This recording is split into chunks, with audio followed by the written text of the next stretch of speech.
que el año 2018 la gratuidad en educación superior, universitaria, técnica y profesional se extenderá al 60% de los estudiantes más vulnerables.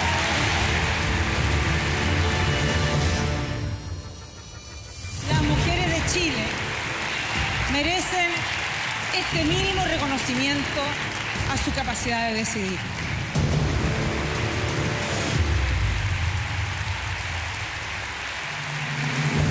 Y durante el segundo semestre ingresaremos a este honorable Congreso un proyecto de ley de matrimonio igualitario.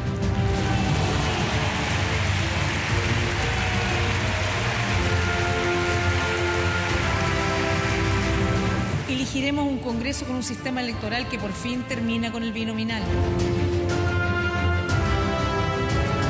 Esta reforma permitirá un aumento inmediato de 20% en las jubilaciones de los actuales pensionados de las AFP.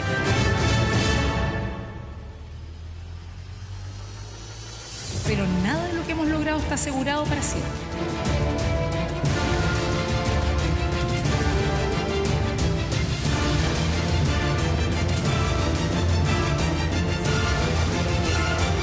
Muchas gracias. ¡Viva Chile!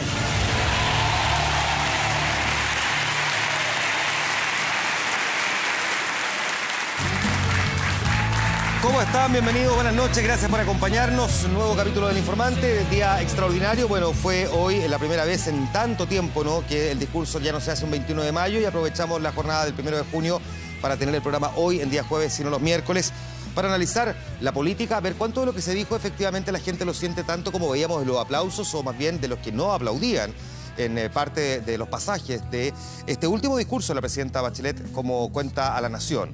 ¿Con quiénes lo vamos a comentar? Con los invitados que presento a continuación. Diego Chalper, abogado y presidente de la ONG Me Comprometo. Bienvenido. Buenas noches. Gracias, pues. Gracias por lo de don. De origen noble no tengo nada, créame. No, pero un caballero. Francisco José Covarrubias, decano de la Facultad de Artes Liberales de la Universidad Adolfo Ibáñez. Bienvenido. Buenas noches. Buenas noches. Gracias por estar con nosotros. Gloria de la Fuente, directora ejecutiva de la Fundación Chile 21. Bienvenida, buenas noches. Gracias por la invitación. Marta Lagos, fundadora de Latinobarómetro y Mori. Bienvenida, buenas noches. Buenas noches. Gracias por estar aquí también. Voy a citar textual una frase que dijo la presidenta. Según los datos generales parecía que todo estaba bien, pero los chilenos y chilenas sabían que la situación no daba para más. Con esta premisa, digamos, parte su discurso. Comienzo contigo, Diego. ¿Están así efectivamente o habría que interpretarlo de una manera distinta? O sea, yo personalmente creo que esa frase es bastante sintomática de lo que percibimos todos. Hoy día tú ibas por la calle y te preguntabas a alguien qué dijo la presidenta Bachelet y la verdad que nadie era capaz de contestarte nada. Pues yo creo que fue un discurso de mucho mensaje, pero de poca conexión con lo que está pasando hoy día en Chile. Cuando tú tienes un país que el 70% sostenidamente, Juan Manuel, te está rechazando el gobierno. Yo creo que hoy día era un buen momento para que la presidenta Bachelet recuperara su activo más valioso, que era su credibilidad, su conexión con la ciudadanía. Y yo pienso que cuando tú tienes un 70% de rechazo, era un buen momento para decir, miren, hicimos estas cosas, pero nos hemos equivocado en otras también. Y lo pudimos haber hecho mejor en otras. Pero no, ella no hace eso. Y esa frase sí lo refleja. Es que Chile está tan bien, estamos todos tan bien. Entonces, los aumentos de las tasas de desempleo, los aumentos en materia de delincuencia son un invento de algunos señores. Entonces, la verdad que yo creo que la presidenta perdió una muy buena oportunidad para hacer una autocrítica, para hacer un mensaje más moderado. Porque ¿sabes lo que pasa, Juan Manuel? Mira, yo te voy a contar una infidencia, o sea, una anécdota. Hoy día en el centro de Rancagua una señora me decía, todas estas promesas que esta señora hizo hoy día, si no las ha hecho en 3 años, ¿por qué la habría de sacar adelante en 8 meses? Ahora, Entonces, esa señora sí en todo caso era capaz de describirte el discurso. No, está bien. Sí. Entonces, bueno, esa sí, esa sabía algunas cosas. Claro. Pero ¿qué te quiero decir con esto? Que al final yo creo que la presidenta perdió una muy buena oportunidad para conectarse con la gran mayoría de chilenos y chilenas que hoy día no está con ella, está en contra de ella. ¿Comparte este juicio? Para nada, yo creo que además es casi como un mensaje reiterativo. Todos los años uno ve a la oposición de distintos lados decir, no, la verdad es que el presidente o la presidenta se perdió la oportunidad, no sé qué. A mí, como todos los años también el sector del presidente. Sí, todos los años se pierde la oportunidad. Pero por eso, lo que yo creo que objetivamente pasa, y respondiendo a lo que tú decías al principio, lo que pasa objetivamente es que la presidenta partió su discurso diciendo, no ha sido fácil. Y a mí me parece que es un gran gesto en función de conectar también con lo que está pasando en la realidad, evidentemente para el gobierno, evidentemente para la coalición de gobierno no ha sido un periodo fácil, pero la cuenta que hace la presidenta de la República, incluso en ese escenario, con un montón de cosas que tienen que ver con gratuidad, con avances en distintas materias, de hecho el tema de la energía solar, por ejemplo, es un tema súper relevante, yo creo que son cosas que vale la pena mencionar y me parece que fue una cuenta en ese cuadro justa, pero que además, que yo creo que es una cosa que tal vez podemos discutir después, pero además rompe la neutralidad del gobierno respecto a lo que está pasando sobre el futuro. La presidenta habló sobre consolidar, sobre la unidad, y me parece que es el mensaje correcto y el camino correcto. Ya, da la sensación, Francisco, que tenemos aquí dos cosas dentro del mismo discurso que son muy marcadas. Uno es la lista de cosas que efectivamente se hicieron en esta administración, que objetivamente son más de los que la gente es capaz de enumerar, e incluso que probablemente los políticos de la nueva mayoría serían capaces de recordar cuando uno ve lo que la presidenta describe. Pero al mismo tiempo el balance en una mirada más social, donde pareciera que las posiciones ya están completamente presidencializadas, donde uno escuchaba a una y a otro con posiciones completamente antagónicas, salvo la de Beatriz Sánchez, que le reconoció algunas cosas efectivamente al discurso de la presidenta, pero en el resto, nada. Es que mira, los 21 de mayo, ahora los 1 de junio, tienen un libreto tan conocido, donde ya todo el mundo sabe lo que el telespectador en la casa ya sabe lo que va a decir uno, lo que va a decir el otro. Por eso a mí me encanta, porque es como ver una película una y otra vez. Ahora, cambian pequeñas cosas, y esas pequeñas cosas yo creo que son interesantes. Yo vi, por ejemplo, hoy día la presidenta en un tono bueno, me gustó el tono, un tono... Estaba relajada, se notaba que era su último discurso, se notaba que le estaba hablando ya a la historia, estaba un poco aliviada de lo que pasaba. Y en ese sentido creo que hay un cambio respecto a lo que fueron los discursos anteriores, especialmente el primer discurso, donde en el fondo venía con otro influjo. Ahora, del fondo, y respondiendo a tu pregunta y a lo que tú planteaste inicialmente, creo que está la clave cuando la presidenta comienza su alocución diciendo, como quien dice, que el país estaba al borde del abismo, esta situación ya no va para más, y por lo tanto de ahí viene este gobierno, como quien dice, a salvar a la patria. Y yo creo que ese fue un error de diagnóstico, porque evidentemente habían habían problemas muy profundos en el país, pero Chile no estaba al borde del colapso institucional como varios intelectuales de la nueva mayoría lo plantearon. Como no está ahora tampoco. ¿Ah? Como no está ahora tampoco. Como no está ahora tampoco, pero en el fondo este gobierno, que creo que es el principal problema de este gobierno, se instaló sobre esa base que tenemos que, como quien dice, rescatar lo último que queda de la institucionalidad. Entonces se aplicó una forma muy ambiciosa, una serie de reformas que con los problemas que tienen, si algunas cosas han salido bien y otras mal, pero en el fondo el error de diagnóstico inicial vuelve a tener un segundo error de diagnóstico hoy al decir, como quien dice, salvamos a la patria. Y en ese sentido, creo que la presidenta se volvió a equivocar. Más allá de que hay anuncios que son buenos y hay cosas que son positivas, o sea, y que hay que rescatar. Pero lo que quiero decir es que el error... Objetivamente uno puede decir que efectivamente ahí hay cosas que se hicieron que están y son palpables. Obviamente que sí. Obviamente si que la sí. reforma fuera... Si alguna reforma, claro, o si efectivamente esas reformas contribuyeron a esto. No, ahora, déjame recoger una frase que tú dices. Porque dice, la presidenta pareciera que se plantea al principio como vamos a rescatar lo que nos queda de institucionalidad. Así es. Pero incluso dentro de la nueva mayoría había quienes consideraban que como esa institucionalidad había que cambiarla, se instaló la famosa frase de la retroexcavadora. Por lo tanto, te pregunto, Marta, ¿cuál es el país que efectivamente interpretó Michelle Bachelet al comienzo y que estaría entregando en este último discurso?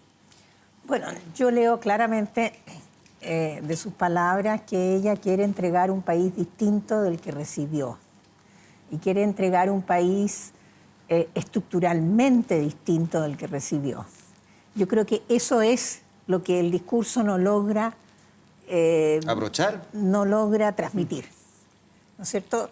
Porque yo creo que aquí hay una guerra de expectativas. Michelle Bachelet llega con la promesa de transformación. Es una transformación donde el chileno cree, y ahí es donde está el fracaso político de este gobierno, el chileno cree que su condición va a cambiar. Él va a salir de acá y va a estar acá. Eso es lo que no sucedió. El 70% de este país dice que está donde mismo. Ese es el fracaso de este gobierno. El fracaso no es que no haya pasado las leyes, que no haya hecho la reforma que dijo que iba a hacer, etcétera, porque la lista, yo creo que si uno compara en términos de números de leyes y de temas abordados, este es el gobierno de los últimos 5 gobiernos que ha hecho más. No creo que exista otro que haya hecho tantas leyes en tantos temas como este gobierno, y creo que esta cuenta de alguna manera suma eso. Ahora, uno podría, perdona, Marta, responsabilizar a un gobierno porque las percepciones sean distintas a la realidad. Te lo pregunto poniendo un ejemplo típico clásico. La percepción de inseguridad en delincuencia es distinto a la cifra de delincuencia. Claro. ¿Uno puede culpar al gobierno solamente por una percepción? No. Pero si tú me dices, aquí nosotros tenemos un resultado que es evidente. Hay un descontento La pregunta es ¿con qué es el descontento? ¿Ah? Porque se dice el descontento se clarifica en torno a la Presidenta de la República, se concretiza. ¿Por qué? Porque hay que echar la culpa a la persona que tiene más poder, a la que tiene más posibilidades, etc. Pero ¿en qué consiste el descontento? Yo creo que el descontento consiste en el estado en que está Chile. ¿Me explico? Entonces, cuando los candidatos presidenciales dicen, no, es que yo voy a cambiar este descontento porque el problema de la señora Bachelet, no se dan cuenta que el descontento es con el país. Porque Michelle Bachelet llegó, yo creo, a cambiar esta orden de situación donde los 4 gobiernos de la Concertación hicieron piloto automático, después vino Piñera, no pasó nada, y llega la Bachelet y dice, yo voy a cambiar esta cosa, voy a hacer una transformación, ¿ok? Y la transformación no vino, el 70% dice que está donde mismo. Ellos creyeron que la transformación era respecto de cada cual. Ya, y eso no sucedió. Sí, entonces, Diego, perdona, es que hay un punto antes que pase a la siguiente idea. Porque da la sensación, al mismo tiempo, no solamente que ese 70% que describe Marta, sino que para ser justo también, uno tiene la idea de que incluso en la nueva mayoría, hasta antes de este discurso, no se sentían orgullosos de los proyectos aprobados, como que uno no se imaginaba eso como los parlamentarios levantando las manos, los ministros diciendo, mira lo que logramos sacar adelante. Las grandes transformaciones, reforma tributaria, educacional, laboral, han generado muchos debates y muchas discusiones en las que uno no vio a una nueva mayoría alineada diciendo, increíble lo que logramos. Más bien, algunos con timidez y otros con vergüenza incluso. Bueno, yo tengo la sensación, y el párrafo final del discurso es muy decidor, que aquí la presidenta, más que hablarle a los chilenos, le habla a su coalición, como diciendo, oye, tratemos de sentirnos orgullosos de todo lo que hemos hecho y tratemos de levantar la moral para la elección que viene. Eso es como el mensaje que yo siento que ella intenta darle, pero más que hablarle a los chilenos, ella intenta darle una respiración artificial a una coalición que está moribunda. Y déjame, mira, yo te quiero decir lo siguiente, yo creo que la gran transformación de la presidenta Bachelet es la siguiente, es que cambió la institucionalidad de cómo se canalizaba la discusión política con el cambio binominal. Eso es una gran reforma que hizo Michelle Bachelet, que hoy día algo tiene que ver con esto. Pero ¿cuál es el problema? Quisiera recordar, tuvo a un actor fundamental que no se ha mencionado, que es Rodrigo Peñalillo. Sin duda. Que trabajó en esa negociación en medio de un terremoto y de un incendio en Valparaíso. Perdón, es que la presidenta eligió. No te olvides sí, de Pepe es cierto, pero el ministro del Interior fue ese mismo que hoy día nadie menciona, el que estuvo haciendo las negociaciones por detrás con muchos dirigentes políticos. Yo creo que eso tiene un mérito enorme, pero fíjate que lo que dice Marta es lo siguiente, yo interpreto, tú voy a tratar de interpretarte. Aquí había un malestar, a partir de ese malestar se propuso un modelo a seguir, ese modelo se implementó, más bien, podremos discutir en educación, en trabajo, tú mismo lo dices, y el malestar no se amainó.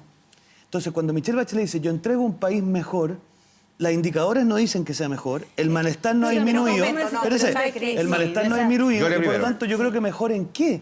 La verdad es que en bastante poco. Gloria. O sea, yo creo que primero... Ya, Ricardo Lagos está de acuerdo con eso, además. Primero, pero estaré de acuerdo él, pero a mí me parece lo siguiente. Primero, yo creo que la presidenta evidentemente le habló a todos los chilenos, no le habló solamente a su coalición. Y creo que hace una cosa que es súper inteligente respecto a la discusión que tiene atrapada hoy en día la nueva mayoría, que es en definitiva sentir o hacer la síntesis entre lo que fueron los gobiernos de la Concertación y lo que constituyó esta coalición hoy en día, que pareciera también que hay una tensión ahí instalada que no le hace bien a la coalición y que yo creo que nos tiene un poco atrapados en la discusión hoy, digamos, ahora, que incluso lo presidencial. Pareciera que está instalada, que está instalada, digamos. Que pareciera que está claro, muy instalada, pero bueno, tiene que ver con la síntesis entre la continuidad y el cambio, con aquello que tiene que ver con sentirse orgullosos de la obra y con entender que esto, como decía harta gente a la derecha, casi como un mantra, ¿no? Saliendo del discurso, que esto no es un cuento. La presidenta hoy día no contó un cuento. La presidenta hoy día contó una historia larga que tiene que ver con la historia de este país los últimos 27 años. Yo estoy de acuerdo con eso. Y yo creo que aquí hay un tema. Yo no estoy de acuerdo con la interpretación de para quién era el discurso. A mí me queda clarísimo como que la presidenta le está hablando a la historia. Este discurso no es. Este discurso es para la historia. No es para los chilenos, no es para la mayoría o para el partido es para todo un poco. A X o A. Ella le está hablando de la historia. Ella está haciendo un recuento, ¿no es cierto?, de lo que hizo este gobierno, porque lo que hizo este gobierno, cuando se haga la estadística, es enormemente mayor a lo que hicieron los 4 gobiernos de la Concertación, sumados. Si me permiten elaborar. Yo creo que, como dije, en número de temas tocados, en número de transformaciones, en número de leyes, en temas valóricos que no se habían tocado, porque se tocaron por primera vez temas que habían estado tabú debajo la alfombra y que esos temas levantaron tempestades todos y cada uno. Entonces, me parece que desde el punto de vista de la transformación que ella hablaba al inicio, hay una justicia en el haber intentado y en el haber avanzado en esos temas, pero no en haber cumplido con la expectativa que tenía la población de cambiar radicalmente su condición. Yo estoy de acuerdo con Marta en un aspecto, en el sentido que ella le habló a la historia hoy día. Estoy totalmente de acuerdo en ese punto.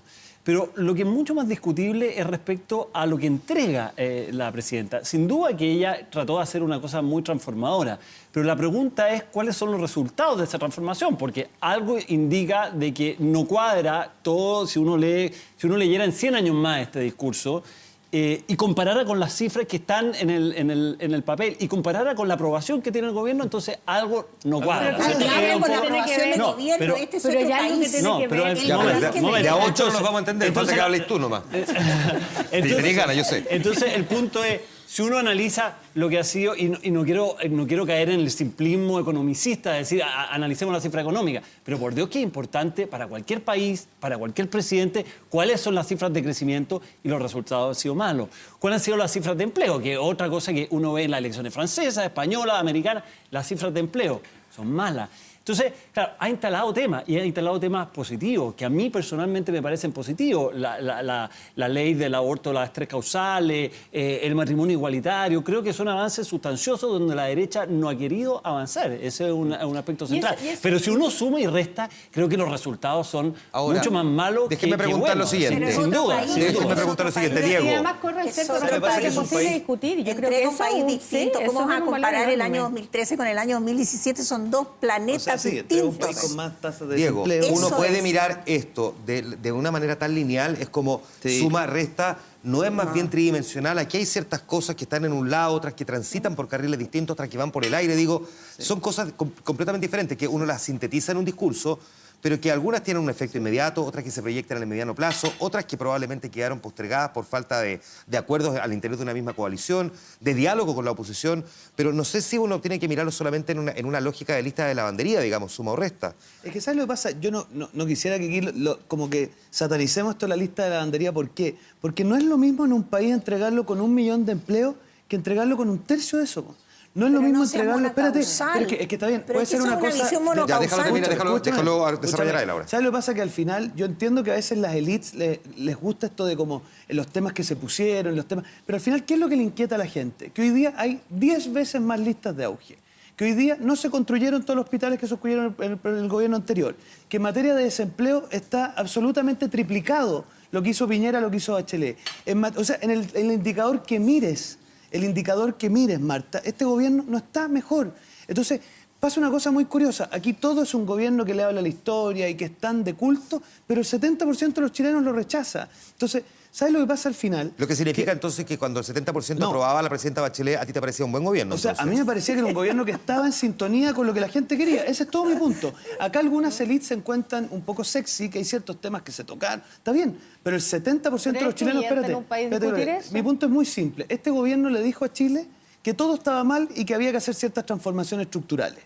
Hizo esas transformaciones estructurales, tú mencionaste 3 de ellas. Y no pasó nada. Y esas transformaciones estructurales al final no fueron aprobadas porque, primero, en materia de educación no hay ningún indicador de educación mejor hoy día. En materia laboral tenemos, espérate, habiendo prometido el cuádruple, tenemos tasas de desempleo mucho mayores que las que uno esperaría a esta altura, y la verdad es que esto es un gobierno que ha estancado la economía. Entonces, al final, ¿qué te quiero decir? Puede ser de culto que ella le habla a la historia, pero para el chileno de a pie, el chileno de a pie, Juan Manuel, este es un gobierno que no le ha mejorado su vida. Ese es todo mi punto. Pero fíjate que además hay otra cosa, que yo creo que en la línea de lo que decía Marta, respecto al discurso de la historia. O sea, muchas de las cosas que se prometió o que prometió este gobierno se empiezan a cosechar recién ahora en periodos presidenciales, además que son de 4 años. Vamos a ver cuáles son los efectos, por ejemplo, de las reformas políticas, por ejemplo, el binominal, el cambio del sistema de financiamiento de la política, de las campañas. Vamos a ver el efecto que va a tener en las familias, la posibilidad de que más de 257.000 jóvenes estudien gratis hoy en día, que haya más de 250.000, casi 290.000 personas que ya no tienen que pagar el colegio. Uno puede analizar en 2 dimensiones, puede analizar en la dimensión objetiva de lo que ha sido el gobierno, pero también puede analizar respecto a lo que fueron las promesas. Lo que pasa es que yo no estoy siendo autocomplaciente porque, y lo he dicho en otra oportunidad, a mí me parece que hay un tema que tiene que ver tanto con la gestión probablemente política del gobierno en varias de las reformas y también con la coalición, sin lugar a dudas. Pero en función de eso, también creo que hay que ser justo respecto al diagnóstico. Y el diagnóstico en varios temas, en varias cosas que tienen que ver con romper la desigualdad, van en la línea correcta. Yo creo que desgraciadamente no se rompieron las barreras de la desigualdad, tampoco se desmanteló la discriminación, no hay igualdad ante la ley. O sea, tenemos un montón de taras, tenemos un Estado anticuado, viejo. Hay montones de cosas que no se hicieron, está claro. Pero yo sí creo dos cosas. Creo que este gobierno fracasó políticamente. Eso es de toda evidencia que fracasó políticamente. Una cosa es el fracaso político y la otra son las transformaciones que a pesar de ese fracaso político están teniendo lugar. El Chile del año 2013 es esencialmente distinto del Chile del año 2017. Y lo que va a quedar de este gobierno, te lo pongo por escrito ante notario y te apuesto lo que tú quieras, que de aquí a 10 años plazo vamos a estar diciendo, debido a las transformaciones que tuvieron lugar... ¿Puedo terminar de la hora? Debido a las transformaciones que tuvieron lugar entre el año 2013 y 2018, está sucediendo hoy tal. ¿Por qué? Porque Chile en el año 2013 era un país recatado, era un país que todavía, donde los estudiantes solamente se atrevían a vociferar. Hoy día vocifera cualquiera, en cualquier condición. La apertura cultural que ha tenido lugar. Pero eso no es mérito del gobierno. Ah, no es mérito del gobierno. Es mérito, perdón, discúlpenme. ¿Cómo no va a ser mérito del gobierno el hecho de que se le dio? Yo recuerdo el funeral de don Patricio Elwin, con los estudiantes vociferando por la Alameda y un montón de gente dentro de la nueva mayoría diciendo ¿cómo es posible que dejen a esos estudiantes vociferar hoy día? Qué sé yo. Eso no habría sucedido jamás en el Chile del año 2012-2013. Habrían parado a todos los estudiantes. ¿Por qué? Porque la gente ha ganado grados de libertad que antes no se tenían. Pero es que yo y creo eso es producto de todo el ambiente cultural al cual llevó este gobierno con sus transformaciones. Entonces me parece que, y no solo eso, sino que hay leyes que van reforzando eso. Toda la discusión de la ley laboral lleva también a mayor fortaleza por el lado de los sindicatos, aunque no obtuvieron todo lo que querían, obtuvieron un montón, y vamos, suma y sigue. Entonces tú dices, en la ley de matrimonio igualitario, ahí tienes otro grado de libertad, y vamos con la ley de aborto, otro grado de libertad. Ando sumando los grados de libertad. Francisco José. Sí, mira, yo creo que hay avances sin duda, eso es cierto. Pero donde yo estoy en desacuerdo es que acá había un proceso transformador. Creo que no ha habido un proceso transformador relevante y positivo para el país en términos generales. Han habido avances, sin duda. Creo que han habido avances políticos. Yo creo que todavía tenemos que ver cómo funciona el cambio político. Tengo mis dudas todavía respecto, si bien creo que había que romper el binominal, no sé si la forma fue la mejor. Es un detalle, hay que discutirlo después. Creo que este gobierno que se instaló sobre la base de la reforma educacional, y estamos llegando a las postrimerías del gobierno y todavía no tenemos un proyecto aprobado, ni siquiera un proyecto definitivo, habla de que el gobierno realmente ha fracasado en uno de los aspectos principales sobre el cual se instaló. Creo que la nueva Constitución evidentemente va a terminar siendo un saludo a la bandera, ¿cierto? Entonces, en ese sentido, uno se tiene que preguntar, más allá de los avances concretos que han habido, y tú has mencionado algunos, y yo estoy de acuerdo con ellos, pero creo que uno no puede mirar desde el punto de vista, como quien dice, un espectador imparcial, que este gobierno ha sido un gobierno transformador, que los chilenos están sustancialmente mejores, que el país está sustancialmente mejor, que la institucionalidad está... mayores grados de libertad. No, pero es que los mayores grados de libertad, creo que no son un mérito del gobierno. Es decir, los mayores grados de libertad son fruto de la espontaneidad, digamos, de la sociedad. ¿Quién pone muchos de los temas públicos que empezamos a discutir, que en Chile era imposible discutir hace varios años, fueron mérito del gobierno haber puesto en la discusión? La discusión del aborto en 3 causales, que llevamos un montón de cosas. O sea, donde además, si uno mira, Marta, por supuesto, debe saber más que yo en eso, pero donde mira uno resultados hace 10 años atrás, probablemente las 3 causales no habrían encontrado el nivel de apoyo que empiezan o sea, que tienen hoy en día, digamos. Va a pasar probablemente lo mismo con el matrimonio igualitario. Pero Son así como temas está ese, públicos déjame que se agregarte instalan, ahora, perdón, que se Francisco, instalan, Gloria, pero por supuesto que el gobierno déjame puede agregarte el imponer contrafactual temas. de que el tema de la discusión sobre el sistema de pensiones no lo puso el gobierno, lo No, puso la gente. totalmente. Es más, y lo es de la más, Puso la muchos gente. de Y el los gobierno, temas- lo que se Sí. cuestiona es que el gobierno incluso reaccionó demasiado tarde. Sí, a ese es tema. más incluso, y creo que a propósito de lo que decías tú hace un rato atrás, el gobierno hizo un diagnóstico, pero un diagnóstico que no partió tampoco de la nada. Un diagnóstico que uno puede decir estaba súper acertado, menos acertado, la respuesta política pública eran mejores o peores. Pero esto no parte de la nada, es que pareciera que se nos olvidara que nosotros en Chile tuvimos una de las movilizaciones estudiantiles, el año 2011, más multitudinaria en los últimos años. Tuvimos además movimientos que no solamente eran el estudiantil, probablemente el más visible, en materia de reivindicación de temas medioambientales, etcétera. O sea, el Chile del año 2011, que fue la lectura que hizo en su minuto la nueva mayoría para poder hacer una oferta al país, no es una oferta que tampoco parte de la nada. Hay un diagnóstico, pero que tiene que ver también con cierta situación de la Denme un sociedad segundo que chilena, les quiero ¿no? presentar una cosa, porque al principio veíamos lo que la presidenta elaboraba como parte de los logros de su gobierno, pero también están las cosas que probablemente no alcanzó a terminar o no va a alcanzar a terminar, cosas que vamos a revisar en la siguiente nota del periodista Rodrigo Cid.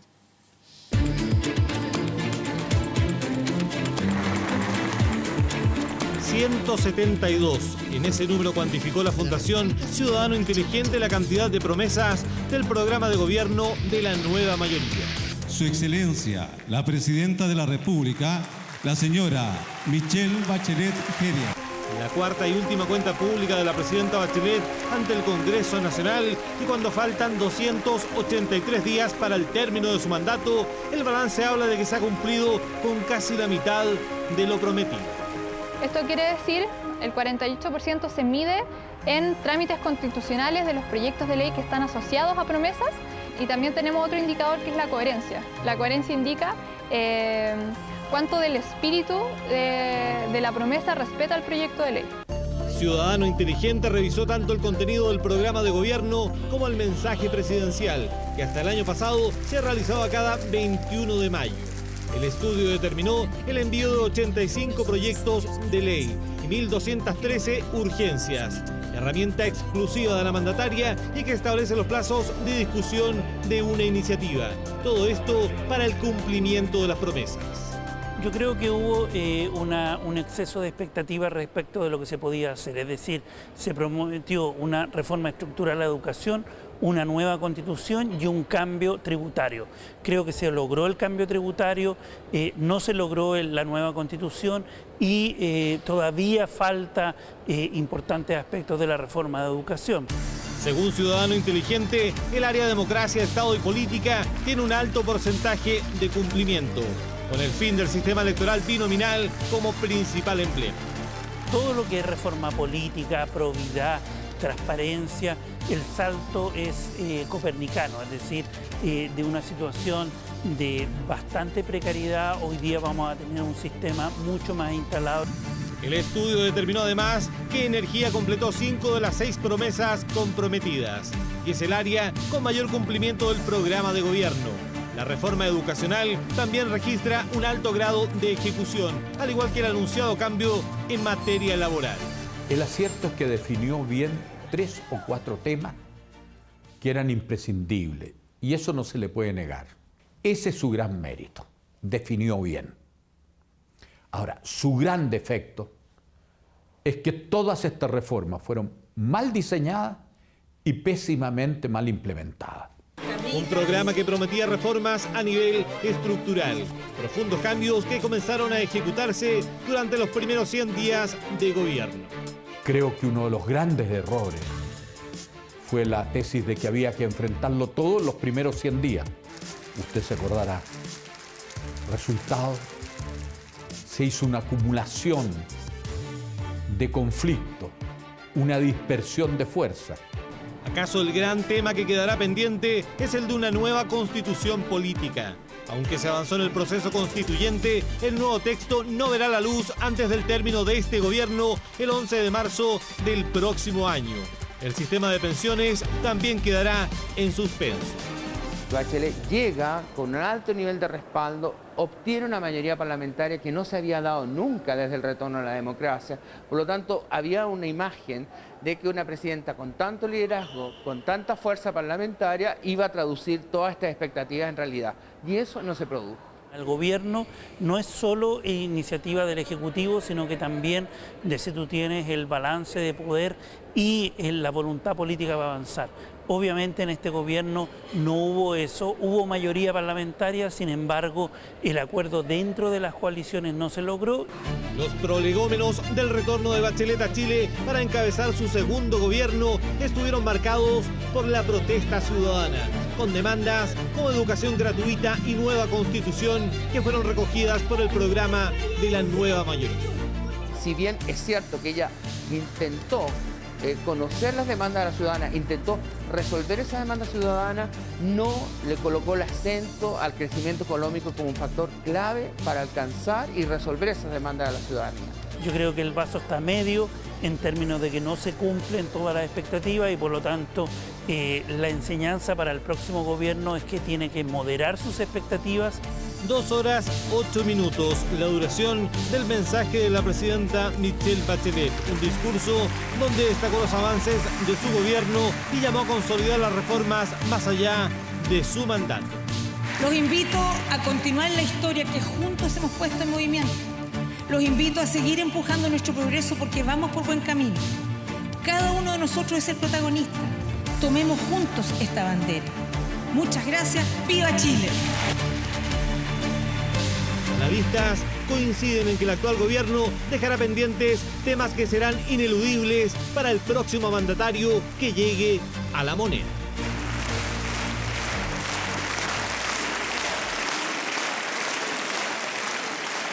Y nosotros vamos a dejar temas ineludibles para el siguiente bloque porque tenemos que irnos a la pausa. Así que quedan ahí con las ganas de comentar nuestros 4 invitados. Volvemos de inmediato al informante. Espérenos.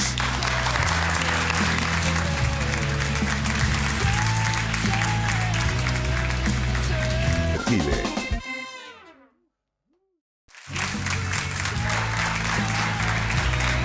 Estamos de vuelta en el informante. ¿Cuál de los 4 invitados tiene más ganas de hablar? Diego Chalpela, con la mano. No, a ver, yo creo decir 2 cosas. La primera es que las transformaciones, yo creo que, a ver, es un proceso que se ha ido suscitando en Chile. El chileno de los 90 no se atrevía a manifestar su opinión. El chileno hoy día sí manifiesta su opinión.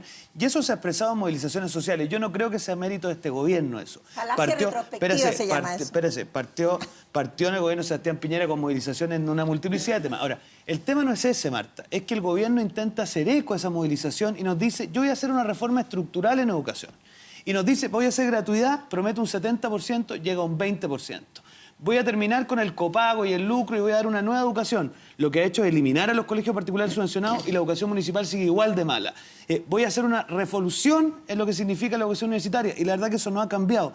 Y además se olvidó lo más importante, que era la educación inicial y la educación técnico profesional, que es la que afecta a las personas más vulnerables, que a veces, Marta, la élite santiaguina olvida.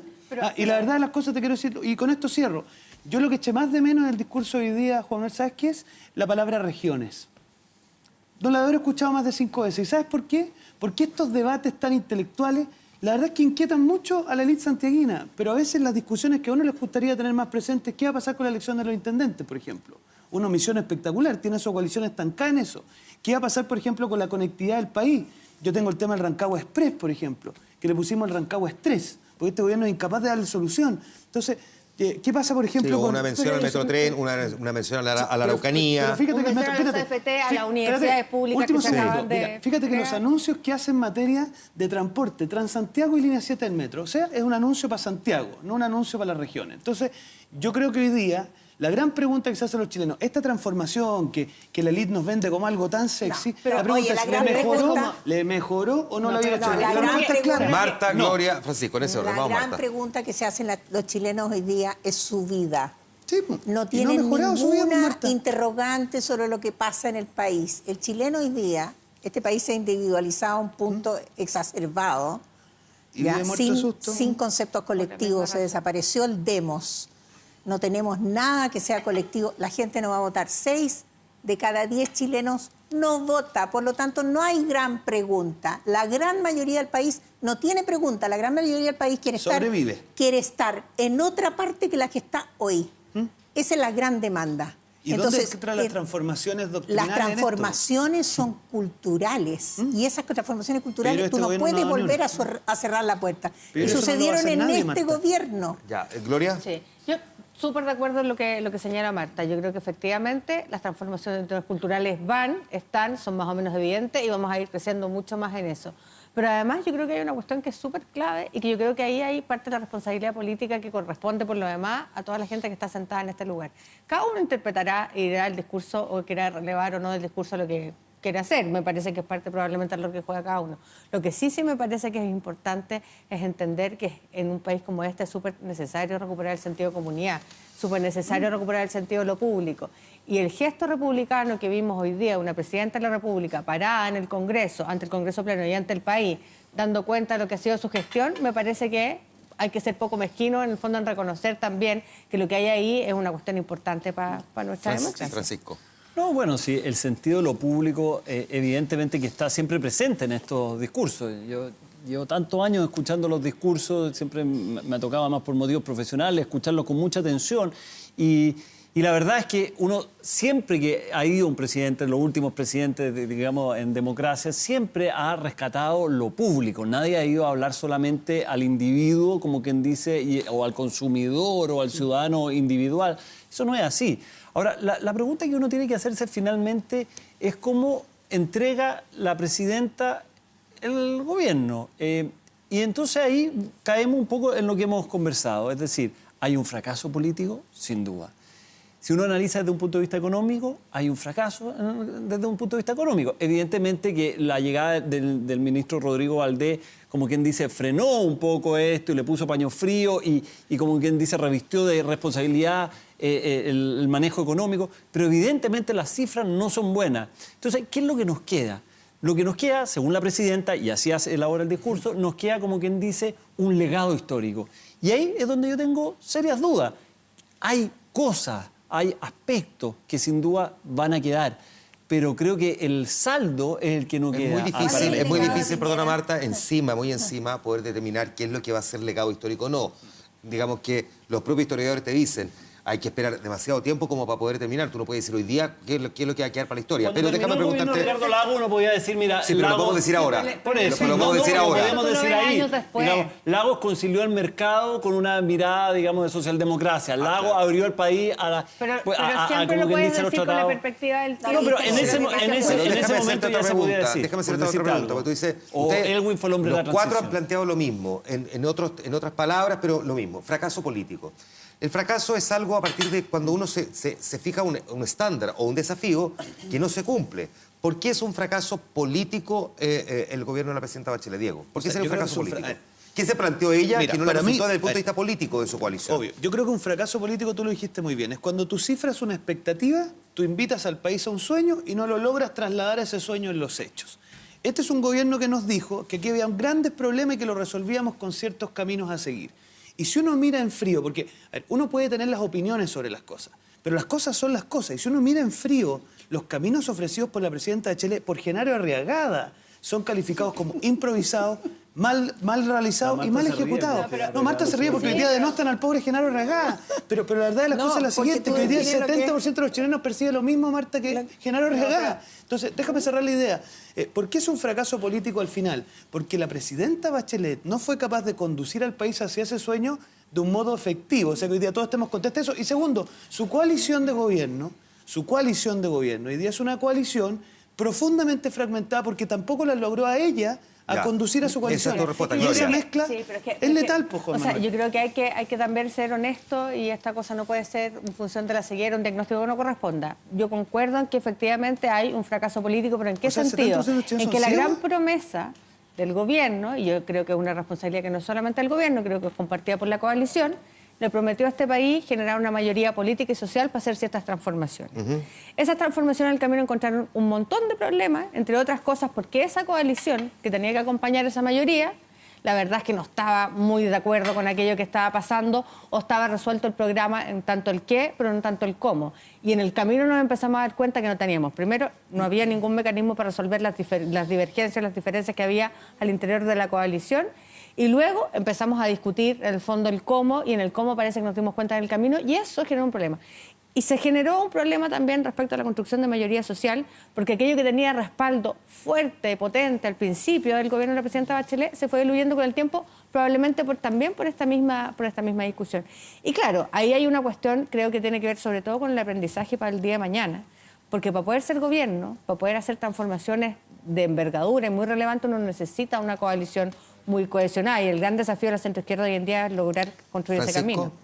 La misma pregunta, ¿por qué es un fracaso político cuando, o sea, tú fijas el estándar dónde? ¿Qué es lo que la presidenta prometió desde el punto de vista político que hoy día es un fracaso para ti? No, mira, si el mayor fracaso político desde un punto de vista, como quien dice, evidente, es que la coalición se rompió, si la nueva mayoría está rota en la práctica. Entonces, eso para cualquier presidente, evidentemente, esto si fuera un gobierno parlamentario habría caído el gobierno, ¿cierto? Pero desde un punto de vista, como quien dice, más de profundidad, la verdad es que yo creo que cuando uno dice, y Diego dice el 70% está en contra, es cierto que el 70% está en contra, pero a mí me gustaría saber desde dónde están en contra, porque yo creo que hay gente que está en contra porque considera que este gobierno ha sido demasiado tímido, y hay otra gente que considera que ha ido demasiado lejos. Espérate, y hay gente que consideró que le faltaron cosas por hacer. Claro, Perdona, pero que debió haber ido hay gente, más 70% rápido, que no se dice, que hay gente que le hubiese gustado que en este gobierno se hubiesen terminado la AFP. Por eso, claro, el AFP, o que se hubiera, como hubo alguna idea un poco loca en algún momento de citar a todos los concejales al estadio Víctor Jara, como quien dice, y que eso hubiera sido la asamblea constituyente. Eso hubo, y después someterla a plebiscito, cosas de ese estilo. Entonces, la pregunta que uno tiene que hacer... Una locura, porque no sé si... Bueno, pero eso se planteó. Se caben todos en el estadio Víctor Jara, digamos. En los inicios se planteó. Entonces, cuando se habla de la molestia... Ya habría que pillarlo en Chile, además. No, está Víctor Jara. Yo me pregunto cuál es la molestia. Y ahí entonces la molestia es una serie de cosas individuales, una serie de sumas individuales. No existe la molestia. Entonces el gobierno se instala pensando que la molestia es una cosa, entonces la nueva mayoría se junta en torno a un titular, que es decir, la molestia de los estudiantes frente a la educación, la molestia de los chilenos frente a la desigualdad, la molestia de los chilenos frente al abuso, pero las molestias son muy disímiles. Entonces, cuando llega el momento de tener que enfrentar la molestia, nos damos cuenta que las miradas son absolutamente distintas entre Andrés Velasco y Letelier. Son multifactoriales, ¿no, Marta? Son multifactoriales. Mira, a ver, históricamente se define un gobierno como fracasado políticamente cuando no es capaz de dejar sucesión. Aquí hubieron 3 gobiernos exitosos, Elwin, Frey y Lagos, que fueron capaces de dejar una sucesión de su propia coalición. Michelle Bachelet fracasa en su primer gobierno porque le entrega la alternancia a Piñera. Piñera fracasa en su primer gobierno porque le entrega la alternancia a Michelle Bachelet. Y con 90% de probabilidad, Michelle Bachelet va a fracasar en este gobierno porque le va a entregar la alternancia de nuevo, muy probablemente a Sebastián Piñera. Bueno, quizás Piñera después le entregaba a Bachelet. Yo no te interrumpí.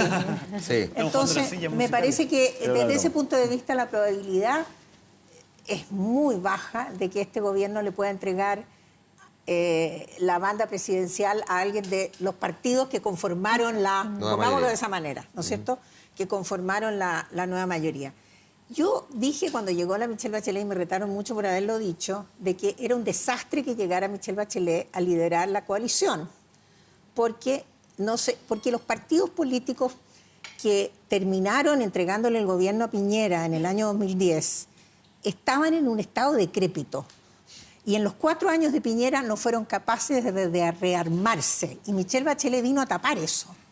Ella tapó con un poquitito de chaya y de globo, qué sé yo, este estado decrépito de los partidos que nunca retomaron su capacidad de ser partidos en todo el gobierno. Lo que está sucediendo hoy día es consecuencia de esa no retomar su condición de partido político durante el gobierno de Sebastián Piñera, que no pasó nada en las coaliciones. Entonces, me parece que esto es una especie de muerte anunciada, porque además de eso, el cambio del binominalismo les trae un movido de piso gigante a cada actor, porque tienen que competir, porque el binominalismo los obliga a competir. Entonces, el fracaso político consiste en no haber enfrentado la necesidad de transformación política del sistema de partidos el día 1, porque la Comisión Engel aborda el tema corrupción. Ojo, no aborda el tema del sistema político. El sistema político tiene muchos más Se me va temas que el tema de Engel. Gloria. Sí, y además no es solo el cambio de legislación, porque un cambio de la legislación de partidos políticos es bien importante, pero no es solo el cambio de legislación. Y en eso estoy bien de acuerdo. La verdad es que lo que se produjo durante estos años fue un debate que la nueva mayoría debió enfrentar en su minuto.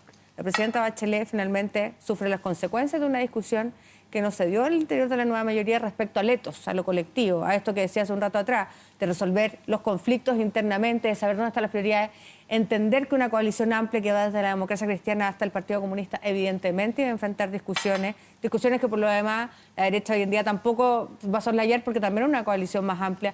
Los regímenes presidenciales que tienen coaliciones amplias como este tienen que aprender a resolver sus conflictos internamente. Nosotros vivimos en Chile durante más de 20 años, o 20 años de gobiernos de la concertación, donde la posibilidad de avanzar, que fue mucha por cierto, tenía un etos común, que finalmente el adversario estaba más o menos claro. Hoy en día creo que eso es materia a construir y eso no es responsabilidad de la presidenta. La presidenta, estoy muy de acuerdo en eso. Por supuesto que lo es, pero por supuesto, en primer lugar, la presidenta tiene que ser jefa de Estado, jefa de gobierno y jefa de coalición. Y Michelle Bachelet no fue jefa de coalición en ninguno de sus dos gobiernos. Totalmente de acuerdo, pero ella no vino tampoco a resolver un debate que era anterior, que la coalición no resolvió. ¿Por qué? Porque el seguro era claro. Es que, permíteme... 30 segundos porque se va el tiempo ya. 30 segundos para cada uno de ustedes. ¿Sabes lo que pasa? Que a mí me gustó lo que dijo Gloria, esto del qué y del cómo. ¿Qué era la nueva mayoría? Un qué más o menos consensuado entre los autoflagelantes de la antigua concertación, que querían matar al papá y lo terminaron de matar hace poco por lo demás. Después la calle, que era un diagnóstico medio curioso, y ese discurso lírico no sabían muy bien cómo lo iban a implementar, pero aglutinaba detrás de un liderazgo incombustible con la de Michelle Bachelet. Eso no te da para gobernar. Y eso ha quedado de manifiesto porque el cómo, que aquí lo han puesto como algo tan menor, la gente no vive de los qué líricos que se le ocurren a ciertos intelectuales, vive de cómo usted implementa estas cosas. Y por lo tanto hoy día lo que ha pasado en Chile es que ese qué lírico no encontró correlato en la realidad y la gente lo rechaza. Francisco. Mira, yo creo que lo que queda finalmente son Bachelet 1, Bachelet 2 y Bachelet 3. Es decir, Bachelet 1 fue el gobierno anterior, Bachelet 2 fue el gobierno hasta Peñailillo y Arenas, que es, digamos, la Bachelet de la retroexcavadora, y Bachelet 3 es algo más parecido a Bachelet 1. Y lo que está detrás y lo que está de fondo también forma parte, como quien dice, del error de diagnóstico de considerar que era posible el entendimiento entre la democracia cristiana y el Partido Comunista. Un entendimiento que no existe en ninguna parte del mundo. En ninguna parte del mundo. Se dice Uruguay, pero en Uruguay la democracia cristiana aquí caben todos los votantes, digamos. Aquí cabe todo Uruguay. Cabe todo Uruguay. Entonces, desde chico, si tiene pocos habitantes, pues son 3 millones y medio. Es una coalición donde... Pero tiene 13 millones de vacas. Sí. Pero el SPD y el CDU en Alemania llegaron a un acuerdo. Bueno, pero es una coalición que en el fondo era imposible porque tenía fuerzas antagónicas y eso no le permitió avanzar. Entonces Bachelet 3 termina con un gobierno, como quien dice, haciendo lo que se puede, y creo que la conclusión, por lo menos que a mí me queda, que si bien hay avances reales, hay avances sustanciosos en temas específicos, el resultado es muy negativo. A los 4 les quiero agradecer el que hayan estado conversando esta noche después del discurso, el último discurso de la presidenta Michelle Bachelet, el primero en 1 de junio. Además, muchas gracias Gloria, Diego, Francisco, Marta, muchas gracias. Gracias al público también por haber estado acá. Aplauso para ustedes. Gracias por habernos acompañado en un día excepcional, día jueves. Nosotros volvemos el próximo miércoles, como siempre, en El Informante. Que estén muy bien, buenas noches, descansen.